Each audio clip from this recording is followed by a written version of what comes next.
¿Cómo andan, queridos teófilos, queridas teófilas? Nos toca empezar a trabajar con los 10 mandamientos. En realidad ya estamos haciendo el cierre de este primer cuatrimestre. Si recuerdan, la materia estaba dividida como en dos grandes bloques. El primero de estos bloques está centrado específicamente en la ética fundamental, y dentro de la ética fundamental empezar a vislumbrar la dimensión social de la ética cristiana. Parte de esa ética cristiana nos llevó a estudiar la conciencia, estudiar la voluntad del ser humano, estudiar, como en este caso, la ley, y dentro de la ley, una de las principales cuestiones para estudiar que nos presenta la doctrina cristiana, el catecismo de la Iglesia Católica, son los 10 mandamientos. Mandamientos que, como vimos, están presentes en el libro del Éxodo, mandamientos que están presentes en el libro del Deuteronomio, y como hemos percibido, y seguramente cuando ustedes hicieron el listado de comparación entre las tablas de mandamientos de cada uno, o las prescripciones legales de cada uno de esos libros, se habrán dado cuenta que siempre empezaba con una frase bastante particular que tenía que ver con una ley de liberación. Es la ley, es la norma que el pueblo de Israel tenía que vivir para, según la voluntad de Dios, cumpliendo la alianza, ¿no? Toda alianza, todo acuerdo tiene como leyes, tiene como contraprestaciones o obligaciones, derechos que se gestan en esa alianza y que las dos partes tienen que cumplir para que esa alianza no se rompa. Obviamente que el que va a romper siempre la alianza va a ser el pueblo, va a ser la humanidad creyente en Dios, y no va a ser Dios, que siempre va a ser fiel a la alianza, incluso la va a vivir renovando una vez tras otra, hasta incluso renovarla de forma definitiva y para siempre con Cristo nuestro Señor. Hemos visto entonces los 10 mandamientos. Estos 10 mandamientos, si recuerdan, tenían como una doble direccionalidad, podríamos decirlo así, donde los primeros 3 mandamientos hablaban de la relación del pueblo en general con este Dios trascendente, y a partir de esa experiencia de ida y vuelta de fe y revelación, o de revelación primero y la fe como respuesta a esa relación divina, surgía el resto de los 7 mandamientos, que tenían que ver con la regulación de las relaciones sociales dentro del pueblo de Israel. A eso vamos a introducirnos hoy, a eso voy a intentar explicar y agrandar el trabajo que ustedes ya hicieron en la clase anterior, antes del feriado, para poder seguir conociendo un poco más estas leyes de libertad que Dios le fue proponiendo al pueblo y que el pueblo fue acogiendo y fue de alguna manera aceptando y viviendo desde la interioridad, ¿no? Como personas libres y como personas conscientes de lo que estaban haciendo, y por lo tanto de manera responsable. Por eso vamos a abrir las notas de clase, voy a achicar un costado para hacer alguna lectura introductoria. Como les decía, todo pueblo posee una serie de normas que regula la vida social de los agentes de ese sistema social particular. En otras palabras, sus relaciones, ¿no? Las normas, en general, lo que hacen es regular las relaciones sociales, políticas, económicas, en fin, relaciones en general que suceden dentro de un determinado pueblo. De hecho, están algunos corpus legales que intentan promover el derecho, o promueven el derecho, prescriben el derecho a la libertad religiosa, a la libertad de pensamiento y de conciencia, como una de las principales libertades. Y esa libertad incluso nos está hablando como un derecho que, si bien no todos tienen que creer exactamente en lo mismo, o podés tener el derecho a no creer en absolutamente nada trascendente, ya sea una trascendencia personal, como un Dios personal o como persona, o un Dios que tiene que ver con una energía, o lo que fuera que crea cada persona en la humanidad, hay un derecho también que regula o intenta regular algunos corpus, esa relación del ser humano con lo trascendente. Por lo tanto, las normas, las leyes, de alguna manera prescriben cosas positivas, prohíben cuestiones negativas en torno a esas relaciones dentro de un cuerpo social. A su vez decíamos que las leyes tenían como una doble dimensión o una doble finalidad, una finalidad más próxima y una finalidad más distanciada, ¿no? Más lejana. La finalidad próxima tiene que ver con prescribir o prohibir algo en particular, ¿no? Promover algo o defender algo, una manera de relacionarse dentro de ese cuerpo social, pero a su vez también tiene una función pedagógica, ¿no? Y eso es la función a largo plazo de una ley o a mediano plazo.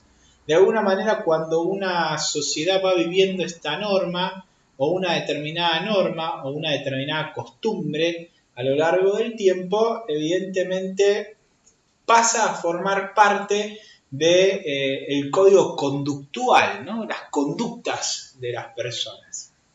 Es como algo naturalizado, podríamos llamarlo así, dentro de una determinada sociedad. Podríamos decir que los 10 mandamientos son aquellos 10 preceptos fundamentales que resumían la forma que Dios invitaba a su pueblo a vivir como leyes de liberación, ¿no? Son como los 10 preceptos fundamentales que Dios le dio al pueblo en su momento para que el pueblo, viviéndolo, respetara la alianza y de esa manera a su vez también sea un pueblo libre o continuara ese camino de liberación que Dios había manifestado y se había hecho presente de forma extraordinaria en el Éxodo, liberándolos de las manos del faraón, el enemigo más poderoso de entonces. De hecho, también hay que tener en cuenta que esto pasó en el Éxodo, más o menos la liberación está en Éxodo 14, Éxodo 15, está el canto de alegría de Moisés por haberlos liberado, ¿no? Y esto está en Éxodo 20, es decir, unos poquitos capítulos después de la liberación. Y después tenemos también, como ustedes hicieron el trabajo, los 10 mandamientos en el libro del Deuteronomio. Y en el libro del Deuteronomio justamente están antes, muy poquito tiempo antes de entrar a la tierra prometida. Estuvieron 40 años en el desierto y están del otro lado, están en el otro lado del Jordán, más allá del Jordán, en la Transjordania, esperando para invadir, básicamente, la tierra prometida y tomar posesión de la promesa de Dios. Moisés fallece antes de entrar a la tierra prometida, pero el Deuteronomio son como los últimos grandes discursos de Moisés, donde le recuerda al pueblo de alguna manera cómo van a tener que vivir, ¿no? Mirando el pasado, intentando aprender de los errores y de la presencia de Dios, cómo se fue manifestando en el pasado, aprender a cómo hay que vivir cuando pasen ese río Jordán en la tierra prometida. De forma muy introductoria se podría decir que en la teoría existen al menos dos maneras de pararse frente al tema legal. Uno puede pararse y decir que hay un sistema legal autónomo o que promueve la autonomía, y puede decir que hay un sistema legal heterónomo o que hay leyes heterónomas.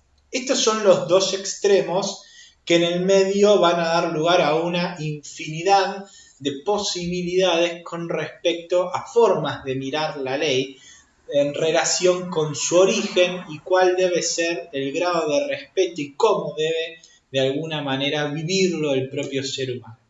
Cuando hablamos de un sistema heterónomo o de leyes heterónomas, estamos hablando de leyes impuestas desde afuera al ser humano, donde el ser humano no tuvo posibilidad alguna, o el grupo social que tiene que cumplir esa ley no tuvo posibilidad alguna de intervenir en esa ley, ¿no? Entonces es una ley impuesta que uno la puede cumplir o por miedo, porque si no la cumplo, el que es más poderoso y me la impone, de alguna manera me va a generar algún tipo de reprensión por no haberla cumplido. Puedo cumplirla por interés, porque me conviene cumplirla, porque evito el castigo como en el primer caso, pero a su vez también puedo lograr algo o le caigo bien a la autoridad y por lo tanto con ello puedo conseguir otra cosa.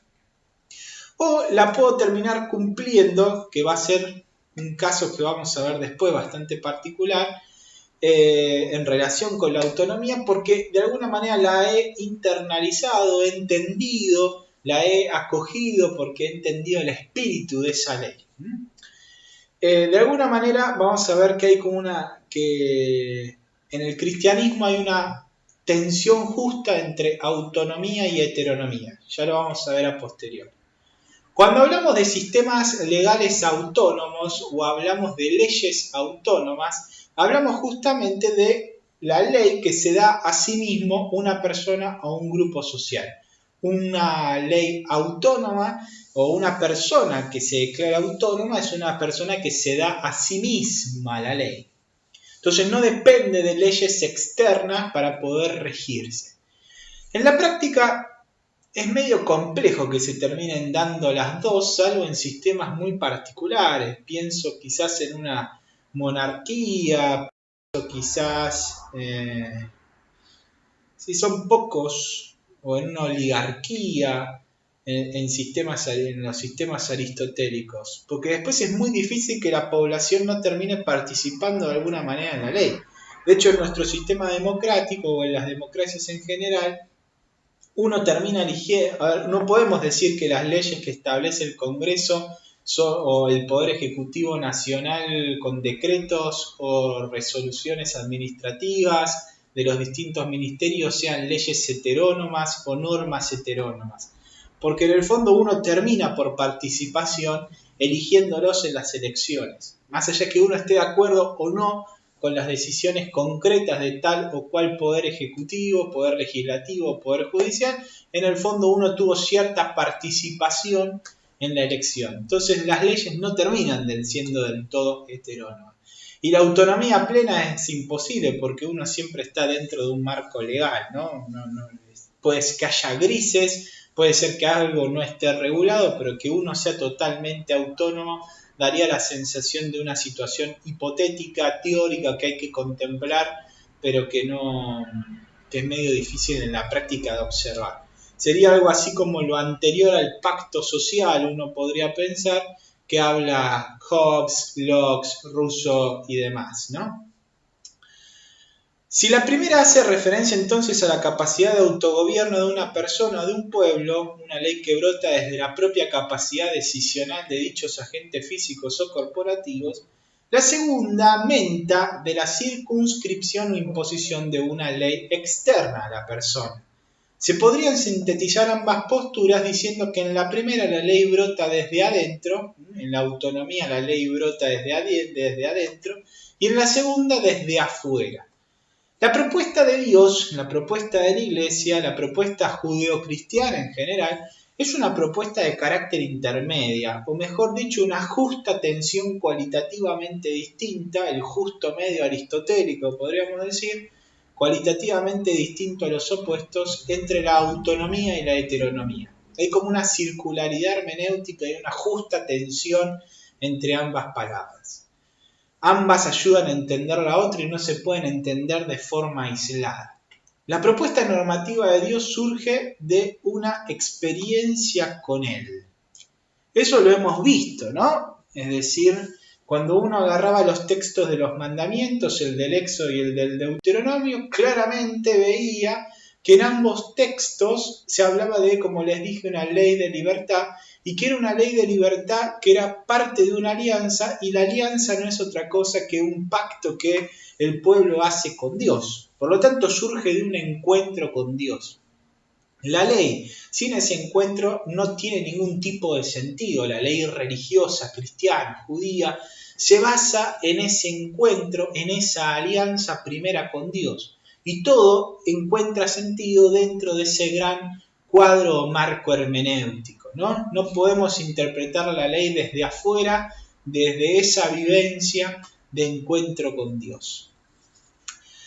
Por eso no se puede hablar ni de autonomía ni de heteronomía puras en la Iglesia Católica o en el judaísmo en general.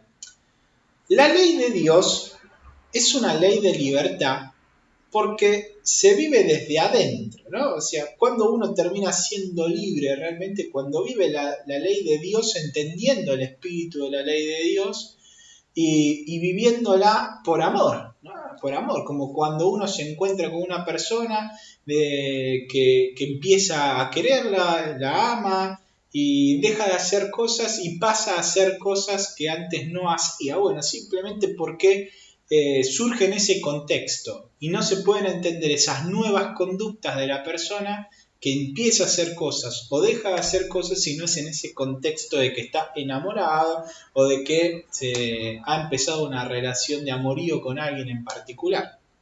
Bueno, lo mismo sucede con estas leyes o mandamientos en esa relación con Dios. Surgen en el pueblo las entiende porque son, después la iglesia dirá que son como una suerte de los 10 principios fundamentales que surgen en ese marco de la ley natural, en ese orden de la creación que Dios ha establecido para la humanidad.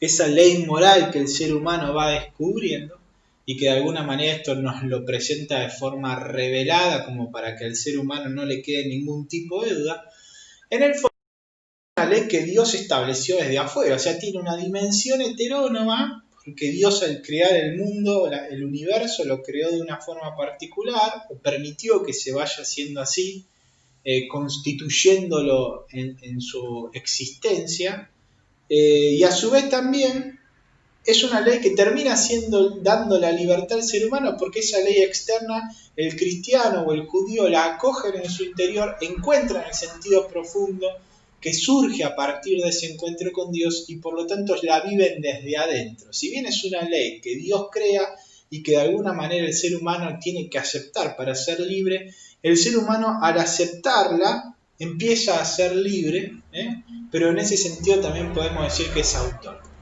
El término que se suele utilizar como para hablar de esto es una suerte de autonomía relacional. O sea, no es ni autonomía pura ni heteronomía pura. Es una autonomía relacional. Es una autonomía que surge de este encuentro con lo trascendente que estableció un orden en la creación. Uno comprende ese orden, lo interioriza porque quiere de alguna manera agradar a este Dios y sabe que la propuesta de Dios de liberación de la humanidad va por ese lado y la empieza a vivir desde el interior. De hecho, si bien lo vamos a ver en uno de los mandamientos, Jesús, cuando le vienen a preguntar por qué no hace los ritos de purificación que hacen los judíos o sus discípulos no hacen los ritos de purificación, él les termina diciendo porque en realidad lo que hace mal a la persona humana no es lo que entra en la persona, sino lo que sale de ella. Pero no lo que sale de ella en sentido físico, como cuando uno va al baño o tiene necesidad, sino lo que sale del corazón. El corazón es la conciencia en la Biblia, es el núcleo de intimidad, la mismidad más profunda, el self, podríamos decir psicológico de la psicología humanista. Es el self, es la mismidad de la persona, es lo más íntimo, lo más sagrado, el lugar de decisión, el lugar de donde uno se encuentra con Dios. Entonces, de alguna manera, no se puede entender la ley y los mandamientos o las leyes religiosas, los mandamientos, fuera de ese encuentro con lo trascendente. La pedagogía divina radica aparentemente en eso. Es una pedagogía que nos invita a vivir esa ley, ese orden de la creación y nos invita a participar de ese orden y ayudar a Dios. No digo a mejorarlo porque en la cabeza divina está el proyecto por excelencia para esa creación y en algún momento se nos desvelará en la parusía, pero sí está esa idea de poder cooperar con Dios en el desarrollo, en ese desvelamiento de lo más auténtico de la realidad. Pero ya lo hacemos desde adentro y no desde afuera porque alguien nos lo impone. Porque si alguien nos lo impusiera de adentro, la ley de Dios sería una ley que mata y no una ley que da vida. Solo la ley que da vida es la ley donde el ser humano puede hacerse responsable. Y para ser responsable de sus propios actos es necesario que haya conciencia y voluntad.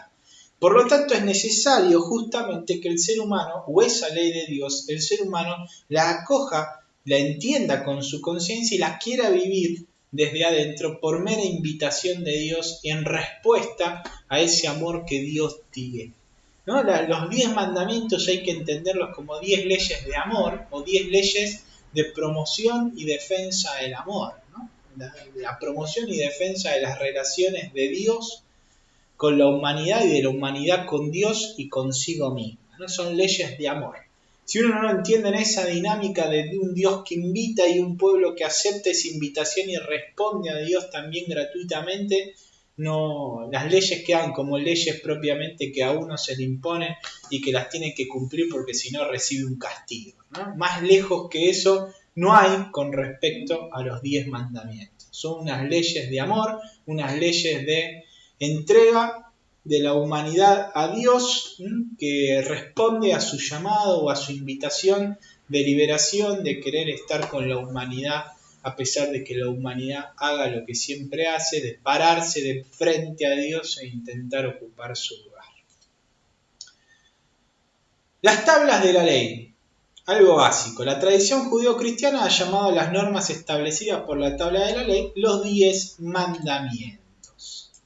El listado se encuentra en el libro del Éxodo, como ya vimos, justamente tras el encuentro de Moisés con Dios en el Sinaí, luego de 40 días y 40 noches. Entonces Moisés va al Sinaí a escuchar a Dios, queda sumergido en la nube, ¿no? Y algo que es símbolo de la presencia de Dios durante 40 días y 40 noches, y Dios le termina dando los mandamientos sobre 2 piedras.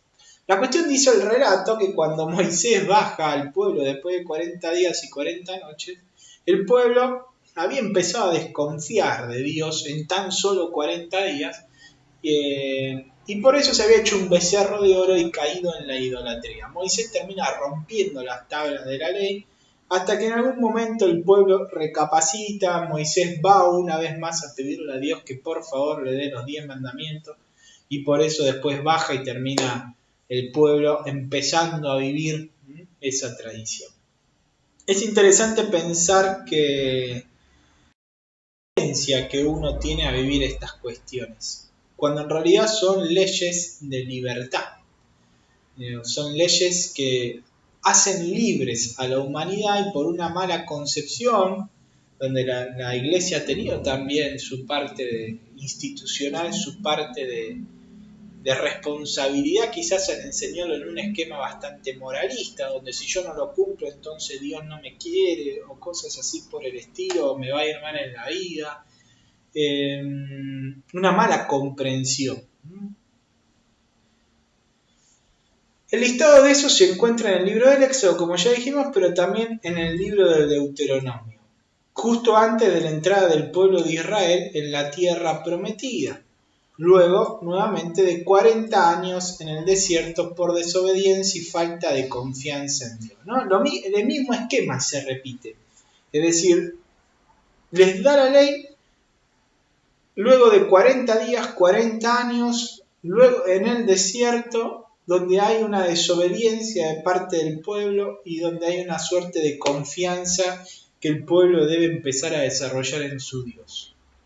Son leyes, de alguna manera, que el pueblo, que Dios le da al pueblo para que el pueblo, o que el mismo pueblo en la práctica va descubriendo, ¿no? Recuerden que muchas veces son relatos estas cuestiones. El pueblo va descubriendo la forma en que Dios quiere que ellos vivan y respondan a esa alianza, a esa invitación que Dios les hace para estar con Él. Como se ha comentado, este corpus legal posee una especie de doble direccionalidad relacional. La primera nos habla de la relación entre la humanidad, este pueblo creyente, y este Dios que se le revela al pueblo, y la segunda nos habla de las relaciones que deben guardar los miembros del pueblo entre sí para vivir a la manera en que Dios quiere que ese pueblo viva. Y al pueblo viviendo esas leyes que Dios le da, va a ser un pueblo cada vez más libre y un pueblo que le va a poder responder a Dios cada vez mejor. Esto debe entenderse nuevamente en el mismo contexto que se dijo antes, a saber, el de la relación, de la experiencia de amor de la humanidad caída con este Dios salvador.